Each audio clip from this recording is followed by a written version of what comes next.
रात का आसमान तारों से भरा हुआ। कभी आपने उसे ध्यान से देखा है? लाखों करोड़ों चमकते सितारे, अनगिनत आकाश गंगाएं और हम, बस एक छोटा सा ग्रह, धरती। लेकिन सवाल यह है कि क्या इस अनंत ब्रह्मांड में हम अकेले हैं? क्या कहीं और भी सभ्यताएं हैं जो हमसे कहीं अधिक उन्नत हैं? और अगर हैं, तो क्या वो कभी धरती पर आए? दोस्तों, स्वागत है आपका इस रहस्यमयी यात्रा में, जहां हम खोजेंगे एक ऐसा सच जिसे जानकर शायद आपके विश्वास की बुनियाद हिल जाए। हम बात करेंगे भगवान शिव की। हाँ, वही शिव जिनका नाम लेते ही हमारे मन में प्रकट होती है कैलाश की बर्फीली चोटियां, रहस्यमयी डमरू की गूंज और नटराज का ब्रह्मांडीय नृत्य। कहते हैं शिव अनादि हैं और अनंत हैं, उनका कोई जन्म नहीं, कोई अंत नहीं। लेकिन सवाल ये उठता है कि क्या शिव सिर्फ एक धार्मिक अवधारणा है, या फिर वो सच में धरती पर आए किसी ऐसी सभ्यता का हिस्सा थे जिसे आज हम एलियन कहते हैं? भारत की प्राचीन संस्कृति में शिव को आदि योगी कहा गया है, यानी पहले योगी। उन्होंने इंसानों को योग की विद्या दी, ध्यान सिखाया और चेतना को नियंत्रित करने के रहस्य बताए। अब सोचिए, हजारों साल पहले जब बाकी सभ्यताएं अभी भी जीवित रहने की जद्दोजहद कर रही थीं, तब एक इंसान या देवता इतना उन्नत ज्ञान कैसे दे सकता था? क्या यह ज्ञान वास्तव में पृथ्वी का था या फिर कहीं और से लाया गया था? शिव का रूप भी बाकी देवताओं से बिल्कुल अलग है। कोई कहता है वे अर्धनारीश्वर हैं, यानी आधे पुरुष आधी स्त्री। उनका गला नीला है, सिर पर चंद्रमा है, गंगा उनकी जटाओं से बहती है और उनके माथे पर एक तीसरा नेत्र है जो खुलते ही संहार कर देता है।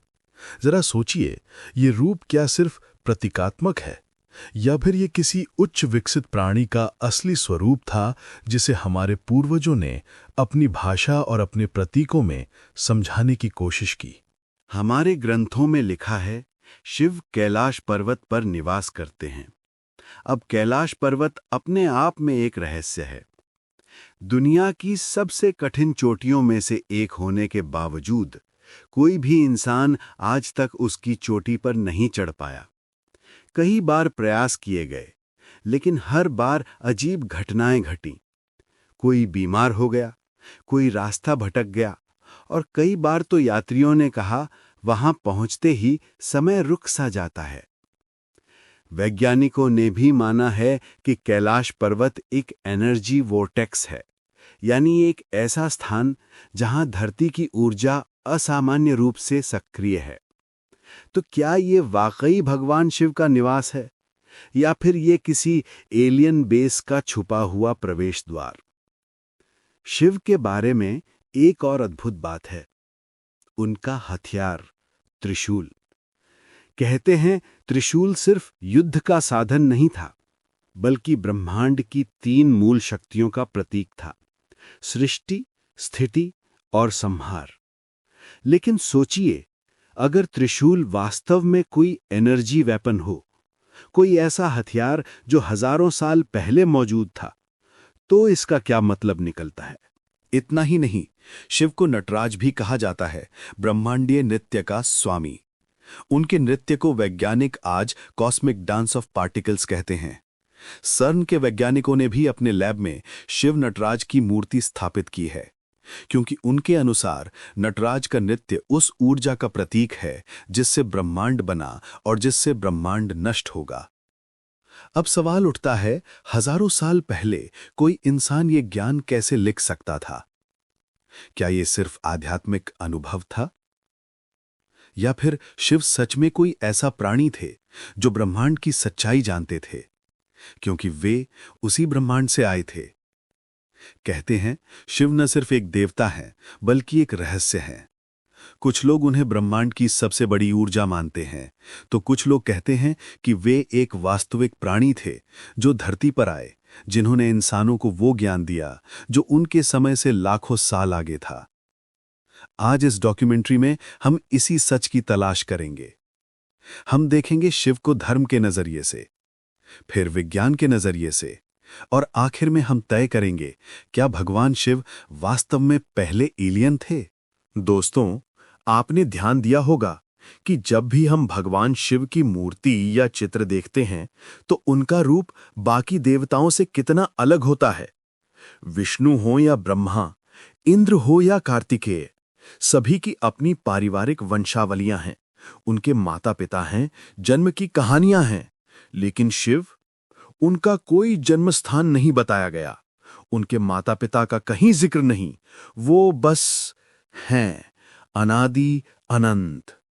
यहां से ही रहस्य शुरू होता है।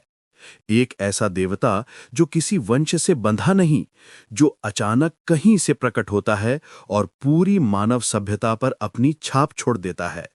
तो क्या ये इस बात का संकेत है कि शिव वास्तव में किसी और लोक से आए थे? शिव का नीला गला, उनकी जटाओं से बहती गंगा, सिर पर चंद्रमा और उनके माथे पर तीसरा नेत्र, क्या ये सिर्फ प्रतीकात्मक बातें हैं या फिर ये किसी वैज्ञानिक रहस्य की तरफ इशारा करती हैं?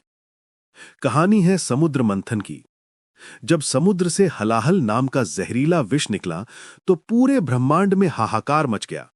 देवता और दानव दोनों उससे बच नहीं पाए। लेकिन शिव ने वो जहर पी लिया। उस जहर की ज्वाला इतनी भयानक थी कि उनके गले में अटक गई और उनका गला नीला हो गया। इसलिए उन्हें नीलकंठ कहा गया। लेकिन सोचिए, क्या यह कोई वास्तविक घटना थी? क्या शिव ने वास्तव में कोई ऐसा केमिकल या रेडियोधर्मी पदार्थ निगला जिसे कोई और जीव सहन नहीं कर सकता था? और क्या यह संभव है कि उनकी जीव विज्ञान प्रणाली इंसानों से बिल्कुल अलग थी? अगर हां, तो क्या इसका मतलब यह नहीं कि वे किसी और ग्रह के जीव थे? शिव के सिर पर चंद्रमा भी सजाया जाता है। क्यों? क्या ये केवल कला है या फिर हमारे पूर्वज संकेत दे रहे थे कि शिव का संबंध वास्तव में चंद्रमा से था? प्राचीन काल में चंद्रमा को सोमलोक कहा गया और शिव को सोमेश्वर। क्या इसका मतलब यह है कि शिव की उत्पत्ति वास्तव में किसी लूनर कॉलोनी से हुई थी? क्या वे धरती और चंद्रमा के बीच आने जाने वाले पहले प्राणी थे? अब बात करते हैं उनके तीसरे नेत्र की। कहा जाता है, जब शिव का तीसरा नेत्र खुलता था तो प्रलय हो जाती थी। एक ही नजर में पूरा ब्रह्मांड जलकर राख हो जाता था। धर्म कहता है ये उनकी आध्यात्मिक शक्ति थी। लेकिन विज्ञान पूछता है, क्या ये वास्तव में कोई एनर्जी बीम था? क्या शिव के पास कोई ऐसा हथियार था जो हमारे आज के लेजर या प्लाज्मा हथियारों जैसा था? और क्या यही कारण है कि लोग उन्हें संहारक कहते हैं? लेकिन शिव का सबसे रहस्यमय रूप है अर्धनारीश्वर, आधा पुरुष आधी स्त्री। आध्यात्मिक दृष्टि से ये ऊर्जा और चेतना का मिलन है। लेकिन अगर इसे वैज्ञानिक दृष्टि से देखें तो क्या ये जीन मैनिपुलेशन या बायोटेक्नोलॉजी का प्रतीक हो सकता है? क्या शिव अपने समय से लाखों साल आगे की बायोलॉजिकल साइंस को जानते थे? शिव का एक और पहलू है उनका वेश। वो पहाड़ों में रहते हैं, पशु चर्म पहनते हैं, भस्म लगाते हैं और उनका निवास है शमशान। क्या ये हमें डराने के लिए है? नहीं, ये संकेत है कि वे जीवन और मृत्यु दोनों से परे थे। वो ऐसी सभ्यता के दूत हो सकते हैं जहां मृत्यु का वही अर्थ नहीं था जो हमारे लिए है। क्या ये संभव है कि शिव एक ऐसे ग्रह से आए थे जहां जीवन और मृत्यु की अवधारणा पूरी तरह अलग थी? और क्या इसीलिए उन्हें महाकाल कहा गया? दोस्तों, सोचिए जरा, एक ऐसा प्राणी जो जहर पी ले और जीवित रहे, जो तीसरे नेत्र से अग्नि बरसाए, जो चंद्रमा से जुड़ा हो, जिसका कोई जन्म ना हो, कोई अंत ना हो। क्या यह किसी साधारण इंसान के लिए संभव है या फिर यह किसी और ही लोक से आए प्राणी का वर्णन है? शायद हमारे पूर्वजों ने उन्हें भगवान कहा, लेकिन असलियत में वो हो सकते थे इस धरती पर आए पहले एलियन।